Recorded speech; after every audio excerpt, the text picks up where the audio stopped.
A seguir, você assiste ao Leaders Connection, com Isaelson Oliveira. Oferecimento, Lavanderia 60 Minutos. Tá com roupa acumulada e sem tempo pra lavar? Relaxa, a gente resolve isso pra você. Aqui na Lavanderia 60 Minutos, você economiza água, energia, tempo e dinheiro. E ainda escolhe o cheirinho das suas roupas. Floral, para quem ama um toque suave. Sport, mais fresco e marcante. Ou sem fragrância, ideal para quem prefere o natural. E em aproximadamente 1 hora, suas roupas saem limpas, secas e cheirosíssimas. Lavanderia 60 Minutos, tem sempre uma pertinho de você. Eu já gostava demais do que eu fazia, eu só não gostava do como eu era obrigada a fazer e o lugar em que eu estava fazendo. Não tem glamour, né? A pessoa não fala assim, eu vou trabalhar, meu sonho é trabalhar no estacionamento, né? Meu sonho é ter uma lavanderia, ninguém fala isso, né?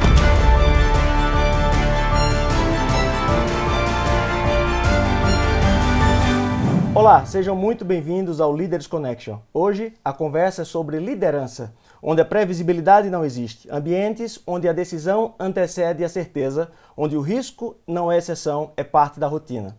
De um lado, a mobilidade urbana operando em escala e sob pressão constante. Do outro, o mercado financeiro, onde a confiança e a leitura de cenário definem o jogo. Duas líderes, dois setores críticos, um ponto em comum: responsabilidade em alto nível. Hoje eu recebo Ana Paula Dávila, CEO da Max Park Estacionamentos, e Adriana Ritt, fundadora da SHS Investimentos.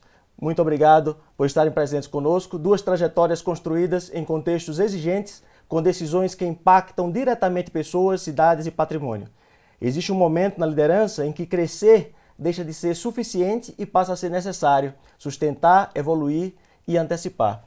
Quero começar aí com Ana Paula.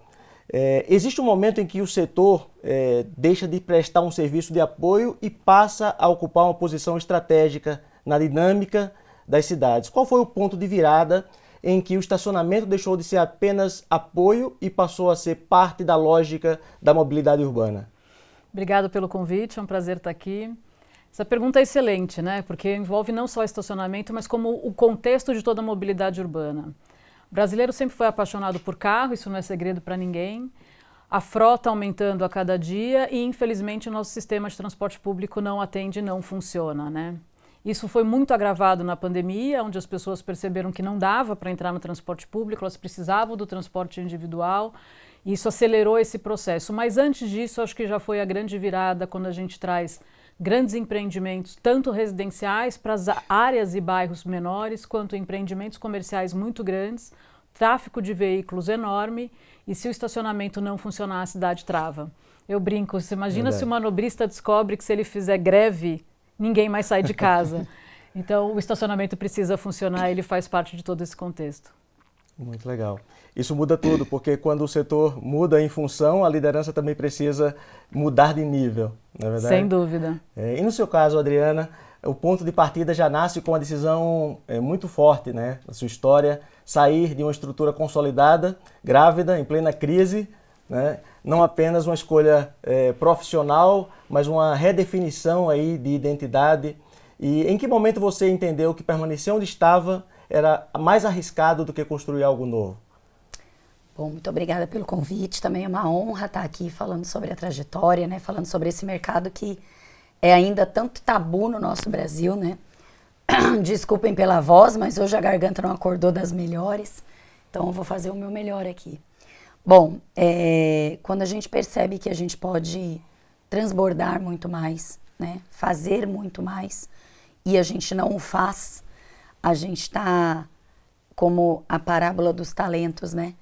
Enterrando o nosso talento e enterrando algo muito precioso, que é poder fazer mais e melhor para as pessoas, né? Então eu já gostava demais do que eu fazia, eu só não gostava do como eu era obrigada a fazer e o lugar em que eu estava fazendo, né?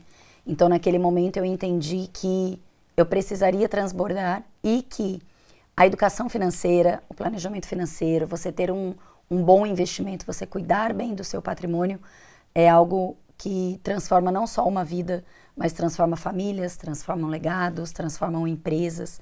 Então, eu me levei muito pelo propósito, né? Eu me levei muito por entender que se a gente colocar o nosso coração naquilo que a gente está disposto a fazer, não é mais só mercado financeiro, né? Porque de fato não é. Nós não cuidamos apenas de números, nós cuidamos de vidas, nós cuidamos de famílias, nós cuidamos de patrimônios, e isso pode salvar vidas, como a gente vê, né? Como a gente vê histórias de casamentos, de empresas, de situações que foram salvas após olhar melhor para os seus investimentos, para os seus negócios, para os seus números, que é a nossa parte mais técnica. Então, eu acho que esse foi o grande impulso que me fez tomar essa decisão.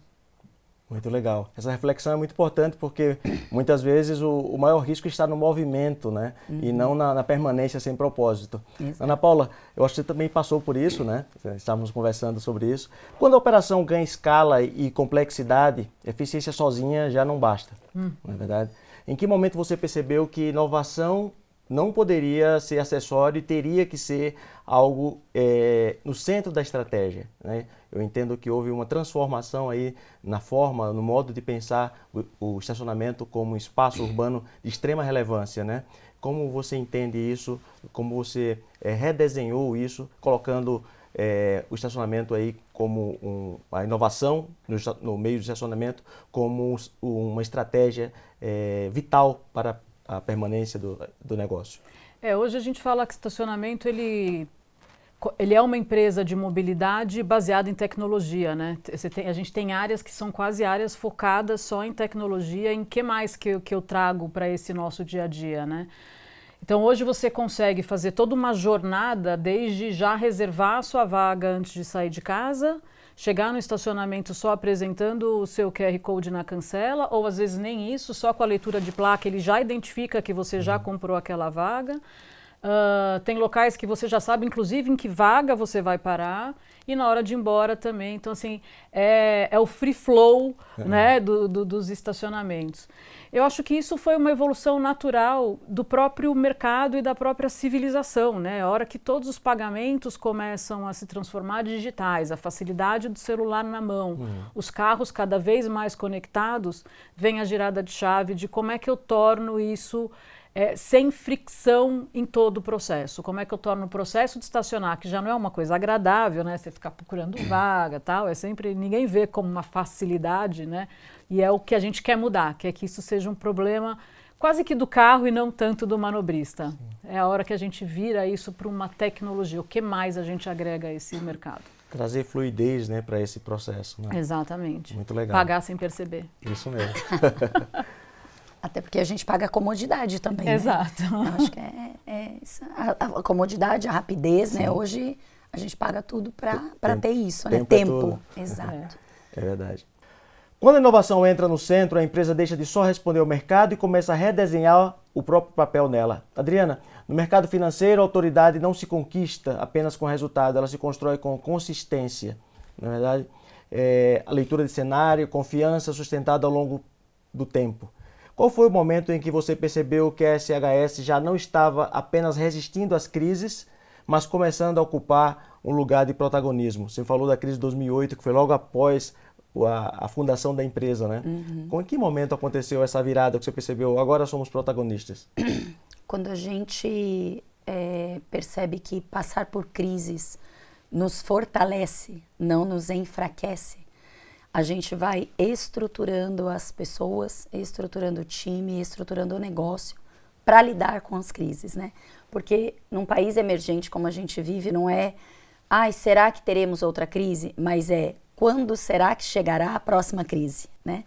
Então, a gente vem se preparando sempre para a próxima crise, para a próxima novidade. E o que a gente faz e vem fazendo ao longo desses anos é estar sempre próximo das pessoas, né? Estar sempre próximo dos clientes. Porque nos momentos de crise, as pessoas que são mais inexperientes, que entram nesse mercado buscando o glamour, o ficar rico rápido, elas simplesmente desaparecem, né? Porque é um mercado que pressiona. É um mercado que a gente, para trabalhar nele, você tem que ter muito equilíbrio emocional, muito, eu acho que talvez até mais do que o conhecimento técnico. Porque o conhecimento técnico, qualquer um pode aprender, é fato. Agora, você ter o equilíbrio emocional e juntar ele com o conhecimento técnico, aí é o grande diferencial. Então, quando a gente veio passando por diversas crises e se sustentando e crescendo, a gente percebeu que a gente estava virando um protagonista do mercado, né? E eu digo que, assim, o pontinho de virada principalmente foi pós-pandemia. Porque o Covid foi uma prova, assim, de uma crise realmente muito severa, porque foi uma crise econômica e uma crise emocional. Sim. Uma crise psicológica muito forte, né? Então, onde as pessoas ali estavam dentro de casa e ficaram ainda mais preocupadas. E agora? Será que amanhã eu vou acordar e acabou todo o meu dinheiro? Né? Então, a gente teve que viver muito mais esse conhecimento emocional, muito mais esse estar próximo do cliente e saber o que falar, né? E ter o repertório certo, porque a gente já vinha aí há 12 anos no mercado construindo o nosso negócio e passando por crises. Então, acho que o pontinho ali de virada foi mesmo no Covid e que a gente cresceu. Enquanto muitos encolheram, enquanto muitos fecharam, nós crescemos. Que bom. Nós estávamos comentando aqui em off com a Ana Paula e você também sobre os mercados que nós atuamos, né? Nós no mercado de lavanderias e você no mercado de estacionamentos. Não tem glamour. Não. Né? São mercados, estávamos comentando que são mercados da economia tradicional e geralmente não tem muito glamour. Mas são exatamente esses mercados que movem a economia. São os motores da economia, sem dúvida. São os que geram emprego, né? Pois é. Em escala, né? Em massa. Como você enxerga isso? Essa não glamourização dessas atividades, mas, por outro lado, nós estamos comentando o grau de tecnologia envolvida, né, em um estacionamento. E é o que acontece também no caso de lavanderias. As pessoas não entendem, não imaginam, né, o que existe por trás, né, para movimentar tudo isso. Me fala um pouquinho disso. Eu acho que é a velha nova economia, né? A gente trabalha em setores muito tradicionais e a gente realmente fala que não tem glamour, né? A pessoa não fala assim, eu vou trabalhar, meu sonho é trabalhar no estacionamento, né? Meu sonho é ter uma lavanderia, ninguém fala isso, né? Todo mundo quer trabalhar nas grandes marcas, né? Mundo financeiro. Nos grandes bancos, né? Sem citar nomes.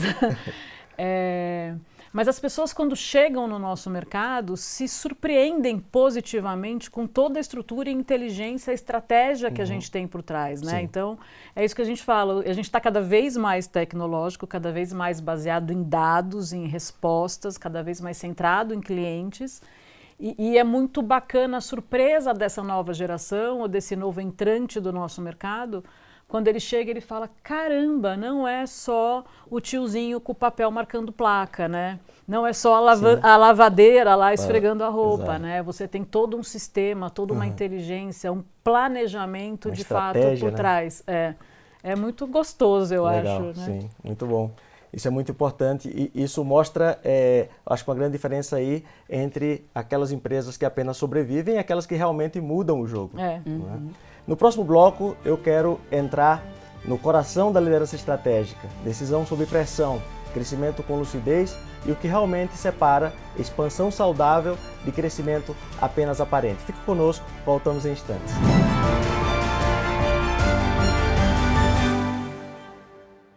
Se eu te disser que existe um negócio que trabalha por você enquanto você dorme, com quase 1.000 unidades no Brasil, 100% automatizado, sem funcionários, sem inadimplência e com resultado de 50%.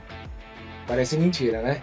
Eu estou falando da Lavanderia 60 Minutos, o maior ecossistema desse mercado na América Latina, com quase 3 milhões de clientes. Só 60 Minutos é tricampeã no Reclame Aqui e premiada pela ABF. Você sabia que o brasileiro gasta em média 4 horas por semana lavando roupas? Isso dá mais de uma semana por ano só com essa tarefa. Agora imagine resolver tudo isso sem complicar o seu dia. Com o Laundry Inbox, você deixa suas roupas no armário inteligente e faz o pedido pelo app. Em até 24 horas, elas voltam limpas, cheirosas e prontas para usar. Com a qualidade da Lavanderia 60 Minutos. Leve para o seu condomínio, supermercado, universidade ou estacionamento.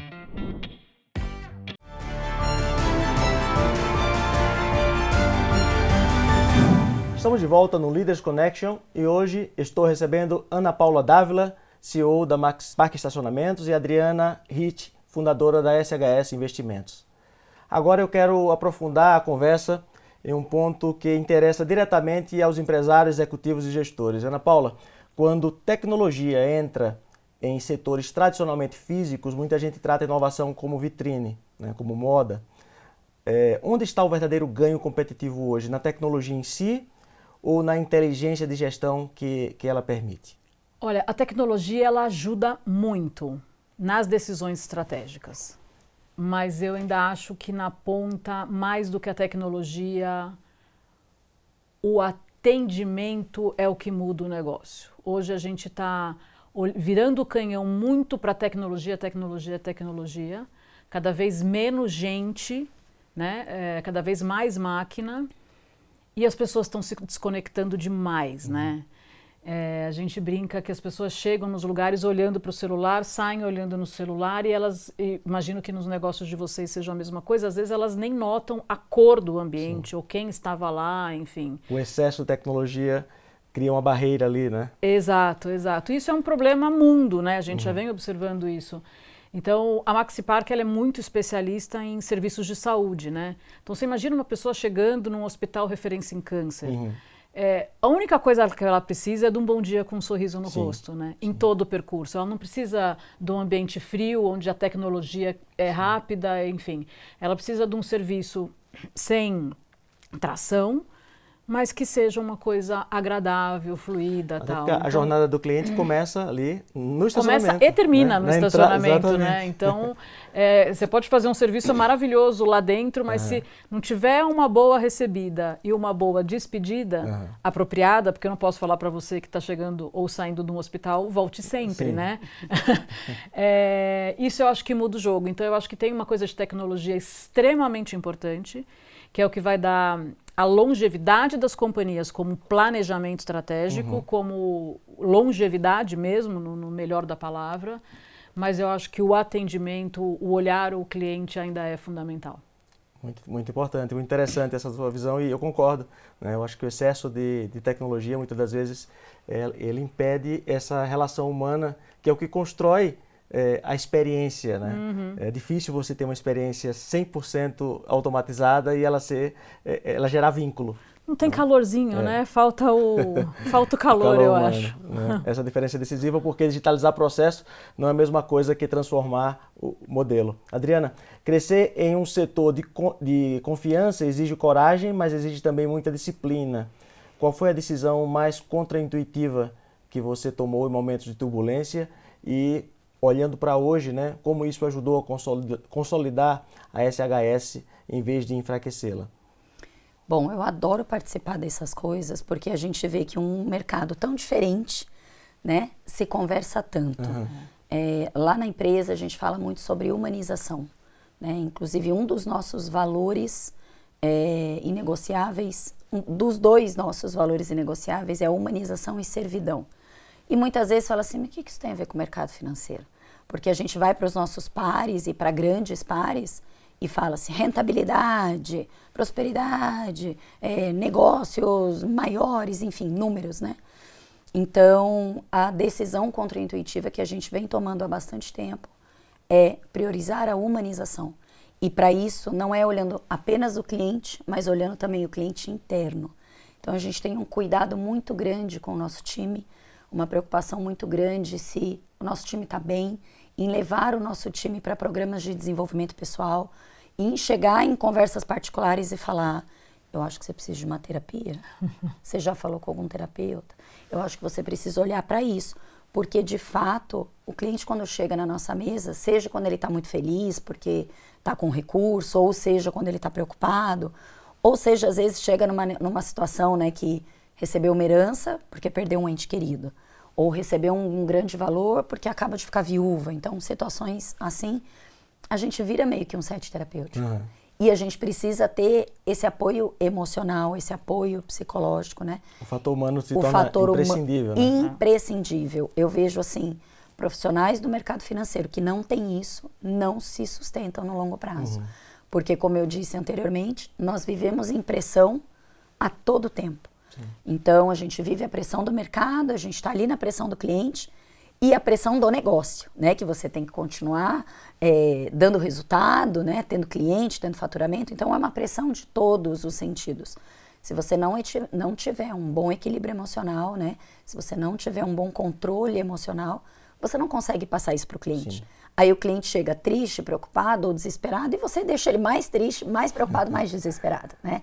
Então, acho que esse acolhimento, sabe? Sair um pouquinho só do técnico e dessa digitalização absurda, né? Dessa informatização absurda que faz com que as pessoas tenham as notícias na palma da mão a todo momento. Muitas vezes notícias que não são tão verdadeiras, né? Sim. Que assustam mais do que resolvem. Então, esse acolhimento, né? Esse cuidado é o que eu falo muito para o nosso time. E aí serve para todos, não só para quem está de frente com o cliente, mas desde a pessoa que vai receber, que vai servir um café, que vai pôr na mesa, que vai... Todo mundo, o cliente tem que sentir, eu estou num ambiente seguro. Até chegar no técnico.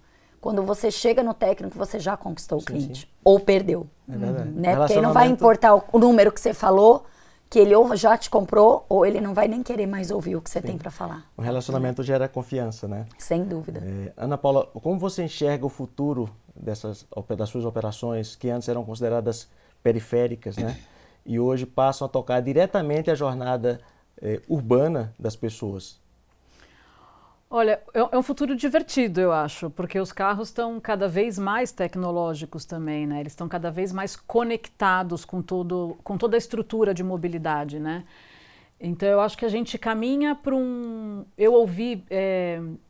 a semana passada teve a Intertraffic em Amsterdã, que é a maior feira de mobilidade urbana do mundo, e eu ouvi uma frase que ficou martelando na minha cabeça, que fala assim, o futuro... O ser humano não vai precisar se preocupar em estacionar. Quem vai precisar se preocupar com isso é o carro.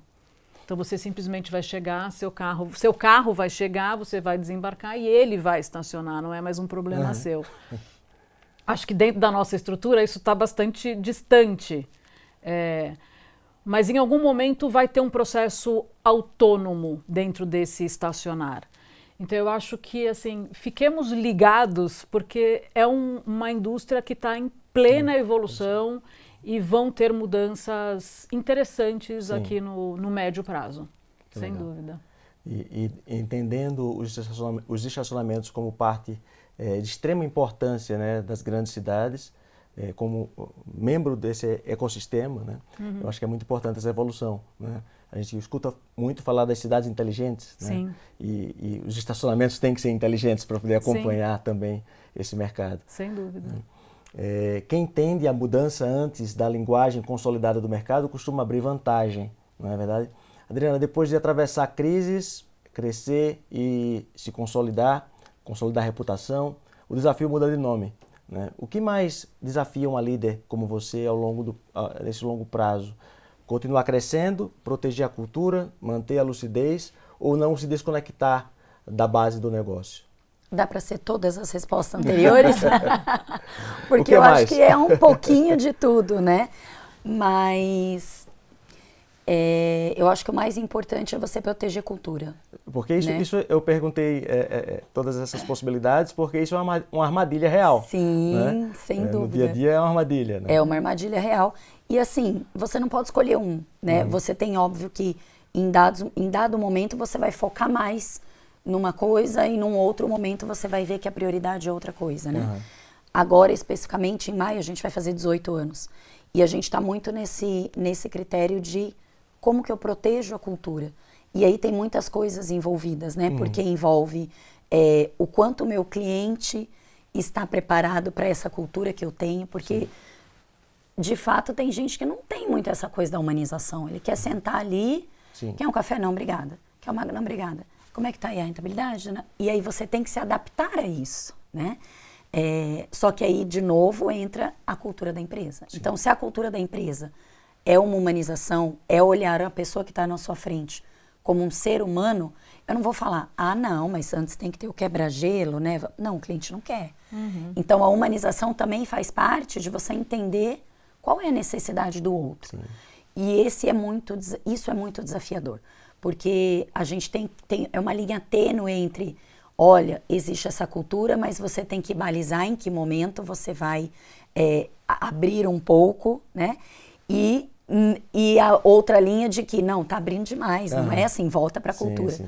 Então, Tênue, né? a proteção da cultura é algo que tem que ser assim, todo dia, toda hora, nos pequenos detalhes, né? Nas pequenas... E muitas vezes você tem que fazer algumas mudanças drásticas, né? Fazer mudanças do time, fazer mudanças de estruturas, porque se você fica olhando só para resultado, ou só você acaba desmantelando a cultura, e aí você acaba desmantelando a empresa, e quando vem uma crise, você só tem resultado, ou você só tem cliente, e não tem o mais importante na minha concepção, que é o capital humano. Né, que a pessoa... saber acelerar e saber reduzir. Exatamente. Né? E principalmente essa linha tênue de saber o quanto eu posso ir e o quanto eu tenho que puxar sem prejudicar a freio. cultura. Né? Eu acho que isso é um grande desafio para nós. Sem dúvida. Porque sucesso mal interpretado, quando ele é acelerado, né, além da capacidade, eu acho que pode produz até arrogância. Né? E liderança madura exige exatamente o contrário. Né? A gente poder crescer, mas crescer com os pés no chão, como dizemos. Né? Ana Paula, em operações de grande volume, um pequeno erro pode gerar um grande impacto. Né? Como você forma times capazes de lidar com essa rotina crítica, né? E sem perder a visão estratégica do negócio? Então, acho que vem em linha muito com o que a gente vem conversando aqui de cultura, né? Recentemente nos perguntaram, a Maxi Park está nesse momento de crescimento, né? Você vai crescer um monte? Falei, antes de crescer um monte, a gente precisa preparar a base. O time tem que estar pronto para o crescimento. Não adianta, eu faço muito paralelo quando você coloca o seu restaurante num aplicativo, se você não estiver preparado para aquela demanda, você explode seu restaurante, né? Então é isso, a gente está preparando o time, reforçando a cultura e lembrando dos processos que devem ser seguidos para que os erros sejam evitados. E a vantagem de ser uma empresa familiar, em momento de profissionalização, a gente é muito rápido nas respostas. Então, recentemente a gente teve uma questão que ocorreu num grande empreendimento nosso, o cliente ligou, o meu CEO correu lá, resolveu a situação, corrigiu todo mundo na mesma página, o cliente liga e fala, cara, ele é o Batman, né? Eu falei, como assim? Ele brota, quando a gente mais precisa, ele brota com a sua máscara e logo resolve toda a situação. Eu falei, essa é a cultura da empresa. A gente precisa crescer sustentável e baseado em cultura para que isso não se perca. Corrigir rápido, né? Corrigir rápido. Cultura de startup, né? Teste, errou, corrige rápido, errou, corrige rápido e vamos embora.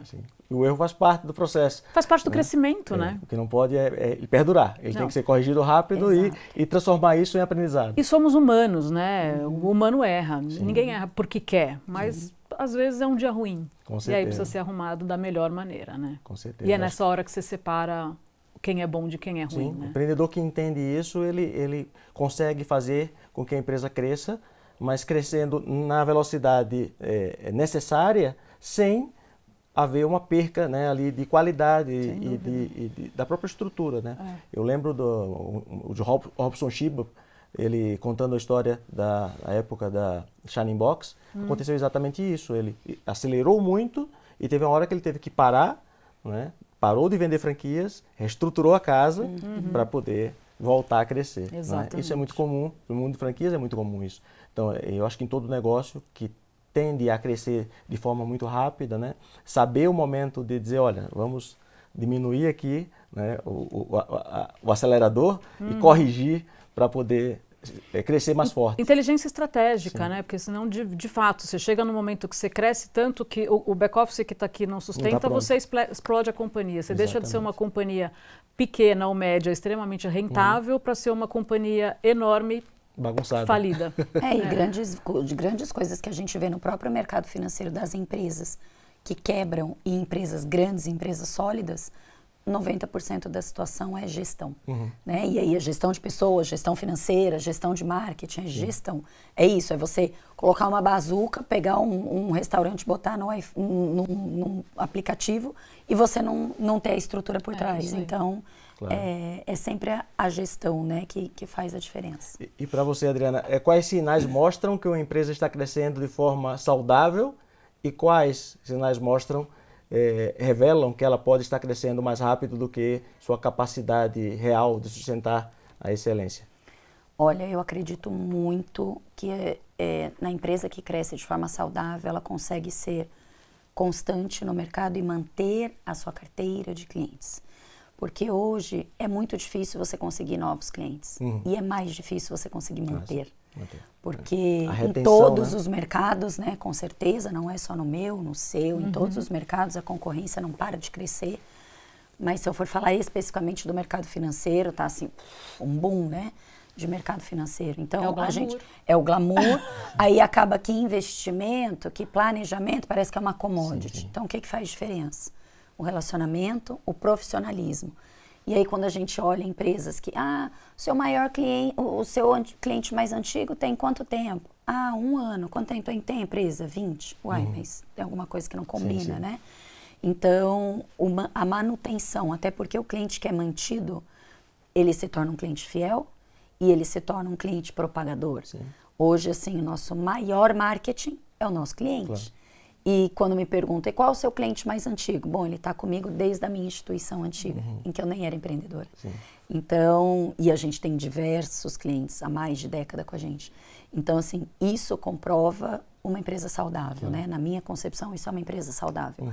E a não saudável é o contrário disso, né? Aquele turnover de cliente, aquele turnover de, às vezes, a empresa na ansiedade de não perder oportunidades, ela fica pivotando toda hora. Sim. Então, agora eu só atendo esse tipo de cliente. Não, agora eu só atendo esse. Agora... Então, aí ninguém fica e o cliente também fica perdido. Enfim, aí ela acaba se perdendo no meio do caminho, né? Então, o que a gente vem construindo na SHS é justamente isso. É a importância de conquistar um cliente e a importância dobrada de manter esse Sim. cliente, né? Porque a concorrência vem e os nossos clientes falam, nossa, é consultor financeiro, é assessor financeiro me ligando toda semana. Sim. E a gente se pergunta, por que você não sai daqui? Porque é você. Pois é. Porque a maneira que vocês fazem é diferente. Porque a maneira um vínculo, que você... né? Confiança. O vínculo. Eu acho que é entender o LTV como o principal indicador, né? Para mim é sem dúvida. Para mim é sem dúvida. Esse é um aprendizado valioso para qualquer setor. Crescimento não é só aumento de receita, é capacidade de absorver complexidade sem perder identidade. Não é verdade? Exato. No próximo bloco, eu quero transformar essa conversa em clareza prática. Fechar com o nosso quadro Mito ou Verdade, que toca algumas frases mais repetidas no mundo da gestão e dos negócios. Fique conosco, voltamos já.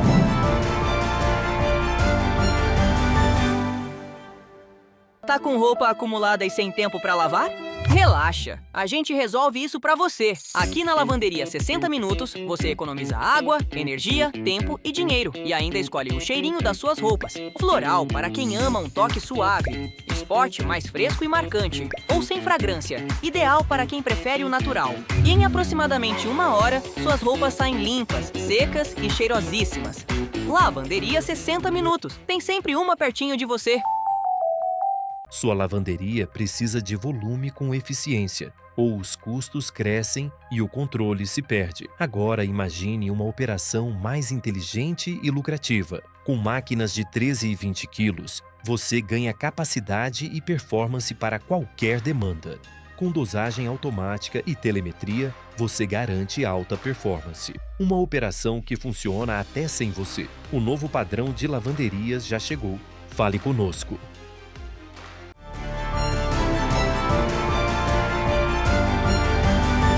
E chegamos ao nosso último bloco do Leaders Connection, hoje com Ana Paula Dávila, CEO da Max Park Estacionamentos, e a Adriana Ritt, fundadora da SHS Investimentos. Eu quero começar já esse nosso último bloco, sintetizando um pouco do que essa conversa nos trouxe até aqui. Nós falamos sobre liderança, que nasce da responsabilidade, falamos da transformação, que exige visão, né?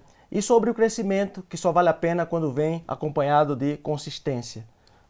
Ana Paula, quando se fala em futuro das cidades, muita gente pensa em grandes obras, infraestrutura pesada. Qual o erro, na sua visão, mais comum de muitos gestores que ainda subestimam a gestão inteligente de espaços, fluxos e conveniência na mobilidade das grandes metrópoles, como o caso do estacionamento? Eu acho que é olhar só o resultado.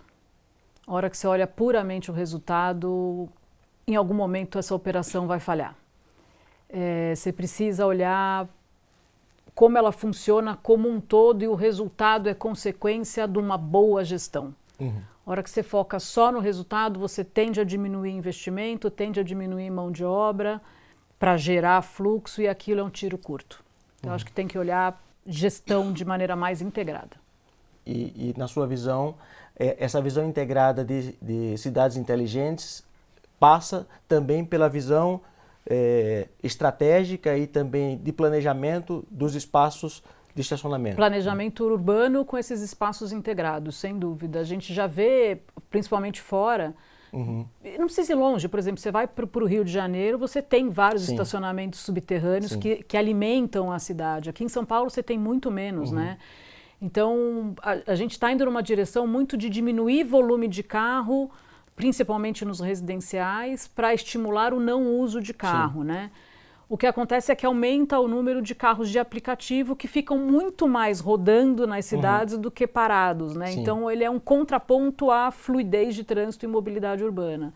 Então, esse repensar, existem grandes instituições que estão pensando nisso e como é que a gente integra tudo isso, né? De maneira que a cidade se torne mais fluida. O sonho é você poder olhar no aplicativo que o trem está chegando naquele horário certo, o ônibus está passando 5 e 2. As coisas estão integradas e funcionando. E tudo está funcionando. Eu acho que a gente tem que caminhar olhando para esse futuro. Sim, sim. Eu acho que os estacionamentos devem ser peça ativa, né, na participação dessas decisões sobre o novo pensar das cidades, né? Sim. Eu passo metade do tempo em Portugal e lá nós vivemos uma cidade de 80 mil habitantes, Viana do Castelo, e ela tem quase todo o centro da cidade com estacionamento subterrâneo. Sim. Né? E foi feito depois, a cidade já estava pronta, mas foi feito uma nova cidade por baixo. Né? E você consegue ter uma cidade de 80 mil habitantes, mas você tem o estacionamento perfeito ali embaixo e o trânsito em cima fluindo tudo muito bem. Então, acho que pensar, né, os estacionamentos como peça vital, né, desse novo redesenho das cidades é fundamental aí para nós termos uma cidade mais acolhedora e como você falou, né, tudo fluindo de forma mais integrada. Né? E que convida mais você a andar na cidade, né? A prioridade do pedestre ainda é muito importante, né? Então, eu acho que a hora que você tem tudo integrado, a cidade é mais convidativa. Sim. No fim do dia, a cidade é percebida pela experiência, não é verdade?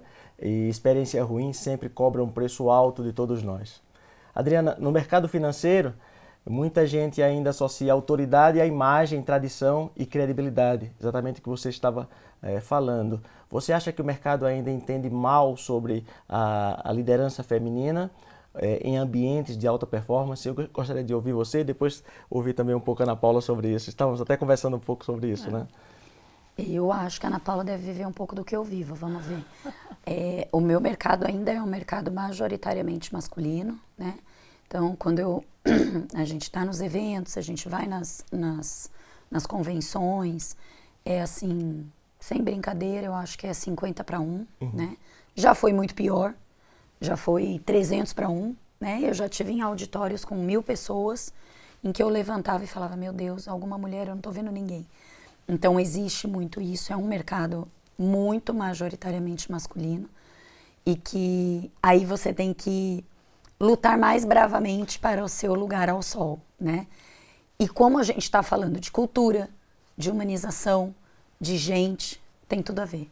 Porque a mulher, modéstia à parte, faz isso de uma maneira muito mais fluida, faz isso de uma maneira muito mais acolhedora, né? Então, eu acredito que dar essa desmistificada no mercado majoritariamente masculino para lideranças femininas que vêm surgindo com esse acolhimento, com esse cuidado, né? Hoje, os homens do nosso time e muitos dos nossos clientes falam, nossa, o que seria da gente sem vocês?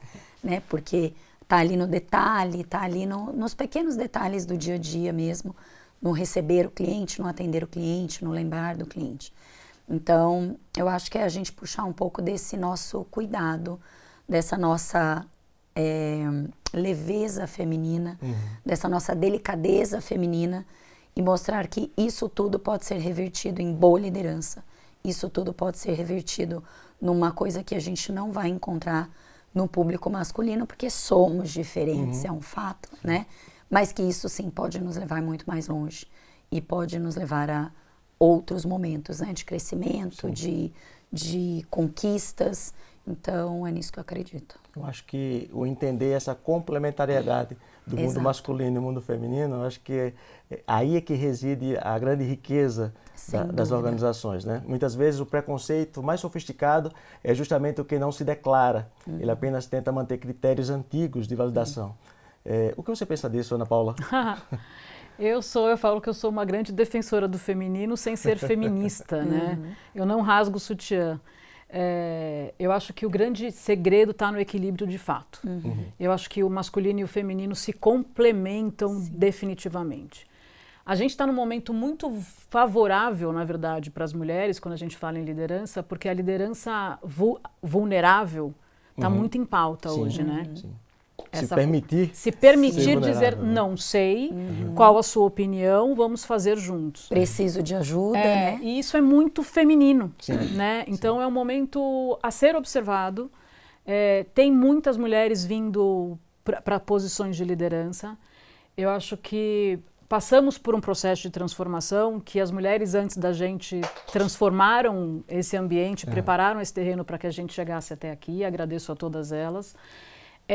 Que a gente conseguiu se desarmar um pouco e acreditar mais na nossa própria capacidade. Sim. Eu acho que tem o lado do homem que nos trava o percurso, mas a gente está aprendendo também a pôr esse carinha um pouco de lado e falar assim, tudo bem a sua opinião, mas eu vou continuar seguindo. Vou trabalhar com quem quer. Eu vou trabalhar com quem quer e tem muita gente que quer. Sim. Então, cada vez mais o mercado está olhando para competências, independente de ser homem ou mulher, mas eu acho que a mulher se preparou muito para falar eu posso, eu consigo, e hoje as conversas fluem de uma maneira muito mais linear, equilibrada do que antes, porque a mulher aprendeu a se ouvir e a se posicionar também.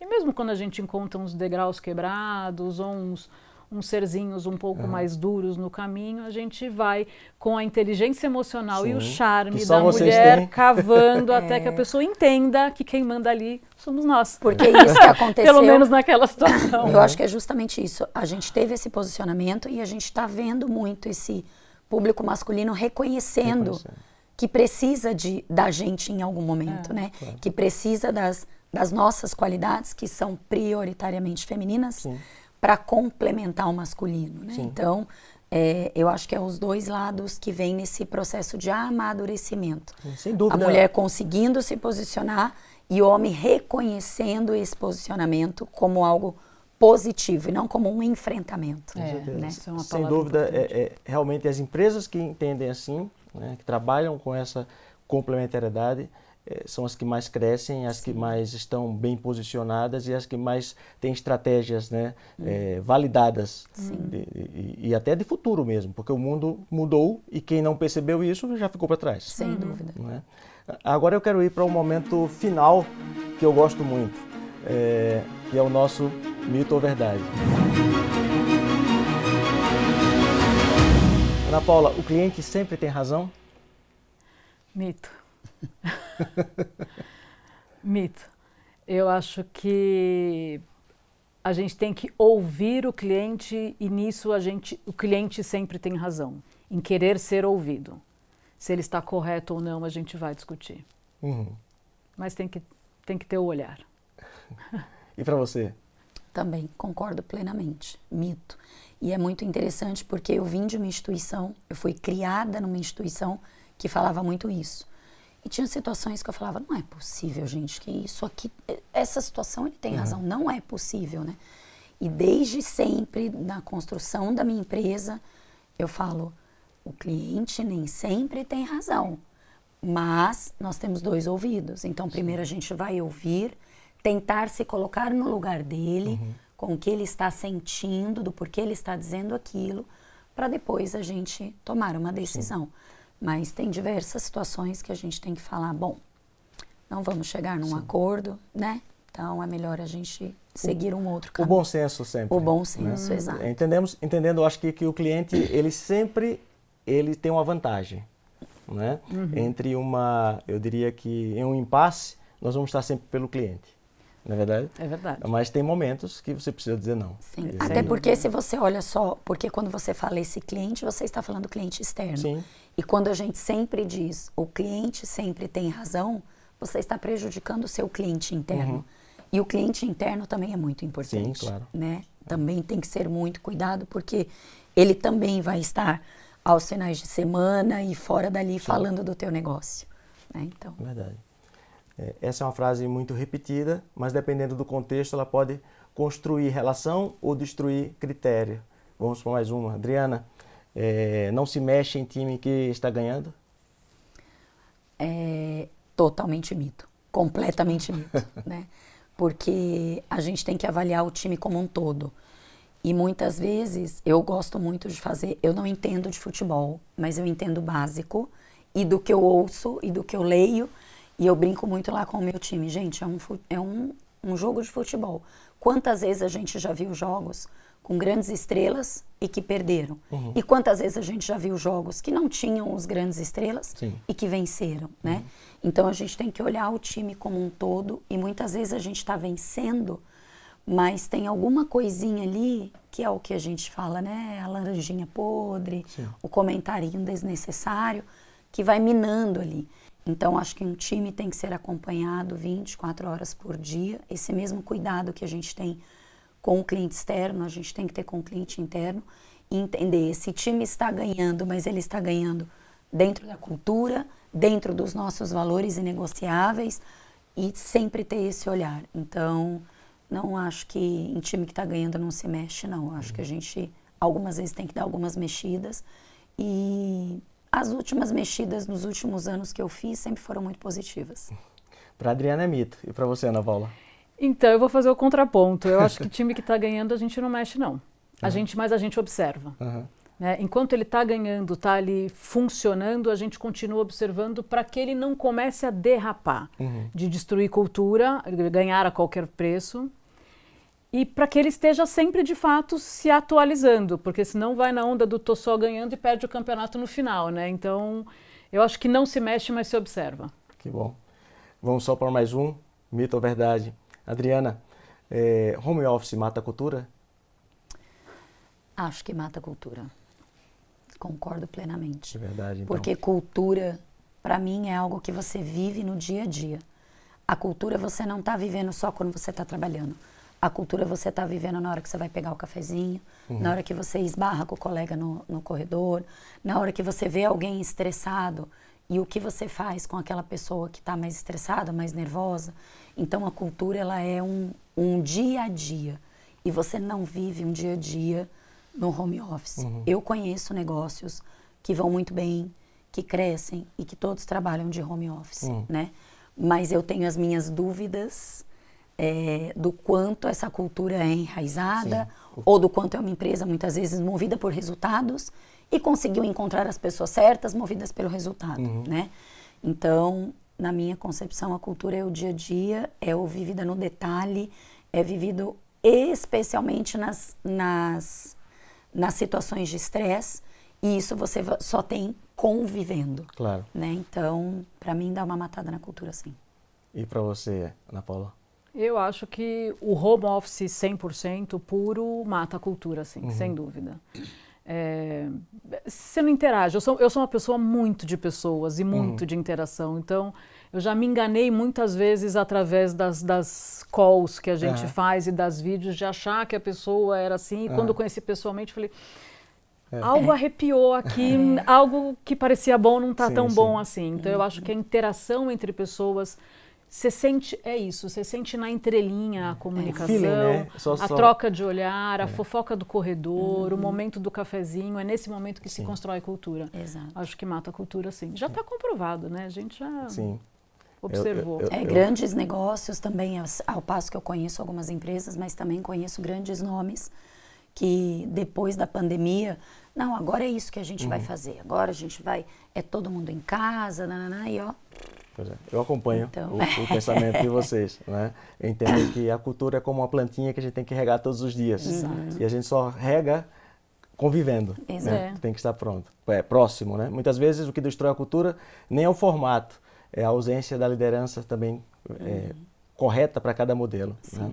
Bom, estamos chegando ao final de mais um Leaders Connection e hoje nós recebemos aqui e conhecemos um pouco da trajetória de duas mulheres que atuam em setores diferentes, mas com um ponto em comum muito forte. Liderança de verdade não nasce do conforto, nasce da responsabilidade, da visão, da capacidade de decidir quando o cenário ainda não está pronto e da maturidade para construir valor onde muitos ainda enxergam apenas uma simples operação. Ana Paula Dávila, muito obrigado pela presença, pela clareza, pela sua história, pela visão estratégica. E Adriana Ritt, muito obrigado por ter aceito o nosso convite, estado aqui conosco, dividindo conosco a sua trajetória e pela contribuição tão relevante para esse nosso papo. E a você que nos acompanhou, o meu muito obrigado e até o próximo Leaders Connection. A nossa missão aqui é ampliar sua visão empresarial, te ajudar a qualificar melhor suas decisões e conectar você às melhores mentes da liderança contemporânea. Nos vemos no próximo episódio. Até lá!